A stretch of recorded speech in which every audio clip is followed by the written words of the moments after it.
Lady super star എന്ന പേരിന് ഏറ്റവും അർഹയായ നടിയാണ് ഉർവശി. എന്നാൽ അംഗീകാരങ്ങളൊന്നും ഇനിയും ഉർവശിയെ തേടി എത്തിയിട്ടില്ലെന്നതാണ് വസ്തുത. ഏറ്റവും ഒടുവിൽ ഉള്ളൊഴുക്ക് എന്ന സിനിമയിലൂടെ ഗംഭീര പ്രകടനമാണ് നടി കാഴ്ചവെച്ചത്. സിനിമാ തിയേറ്ററുകളിലും OTTയിലുമൊക്കെ പ്രേക്ഷക പ്രശംസ നേടിയെടുത്തു. മലയാളത്തിൽ മാത്രമല്ല, തെന്നിന്ത്യ ഒട്ടാകെ നിറഞ്ഞു നിൽക്കുകയാണ് ഉർവശി ഇപ്പോൾ. നായികയായും സഹനടിയായും അഭിനയ പ്രാധാന്യമുള്ള നിരവധി വേഷങ്ങൾ ഇതിനകം നടി അവതരിപ്പിച്ചു കഴിഞ്ഞു. വളരെ ചെറിയ പ്രായത്തിൽ സിനിമയിൽ അഭിനയിച്ചു തുടങ്ങിയ ഉർവശി തനിക്ക് ദേശീയ പുരസ്കാരം ലഭിക്കാത്തതിനെ പറ്റി മുൻപ് സംസാരിച്ചിരുന്നു. 5 തവണ സംസ്ഥാന അവാർഡ് ലഭിച്ചിട്ടുള്ള ഉർവശിക്ക് 2006 പുറത്തിറങ്ങിയ അച്ചുവിന്റെ അമ്മ എന്ന സിനിമയിലൂടെ മികച്ച സഹനടിക്കുള്ള ദേശീയ പുരസ്കാരമാണ് ലഭിച്ചത്. അതിനുശേഷവും ദേശീയ തലത്തിലേക്ക് അംഗീകരിക്കപ്പെടാവുന്ന തന്റെ കഥാപാത്രങ്ങൾ അവാർഡ് തലത്തിൽ പരിഗണിക്കപ്പെട്ടിരുന്നു എന്നാണ് മുൻപൊരിക്കൽ നടി തന്നെ വെളിപ്പെടുത്തിയത്. അവാർഡിനായി പരിഗണിച്ചെങ്കിലും ഒടുവിൽ തിരസ്കരിക്കപ്പെട്ടു. മുൻപൊരു ടെലിവിഷൻ ചാനലിലെ ടോക്ക് ഷോയിൽ സംസാരിക്കുമ്പോഴായിരുന്നു ഉർവശിയുടെ ഈ വെളിപ്പെടുത്തൽ.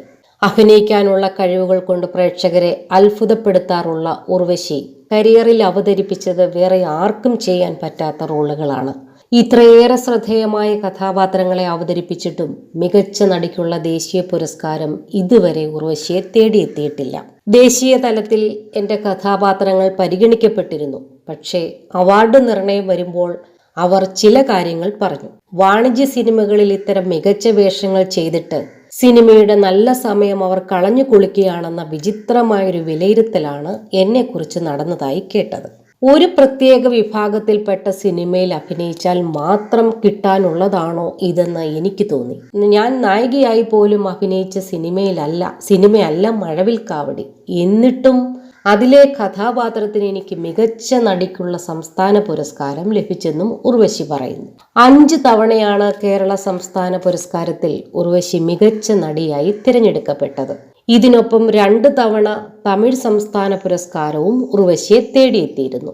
ഫിലിം ഫെയർ, ഫിലിം ക്രിട്ടിക്സ് എന്ന് തുടങ്ങി നിരവധി അംഗീകാരങ്ങൾ തേടിയെത്തിയെങ്കിലും ദേശീയ പുരസ്കാരത്തിൽ മികച്ച നടിയാവാൻ ഉർവശിക്ക് ഇനിയും സാധിച്ചിട്ടില്ല.